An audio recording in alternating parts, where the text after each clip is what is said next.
Қымбатты достар, бұйыртса жақында сіздер үшін тағы да жаңа ән, жаңа туынды Берік Тәжібаев ағамның әнімен сөзіне жазылған "Көрдім сені көшеден" деген жаңа туынды қабыл алыңыздар. Ұнап жатса бағасын беріп, қолдап қойыңыздар.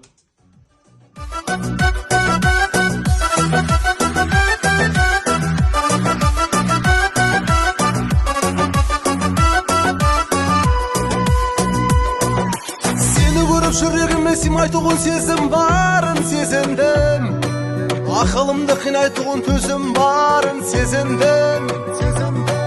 Тек өзіңді сүюші едім, сол өзімді өзгеге, бір күндері сыйлайтұғын көзің барын сезіндім. Бүгін сені көрдім тағы көшеден, айналып кетпесе екен дедім түсіме.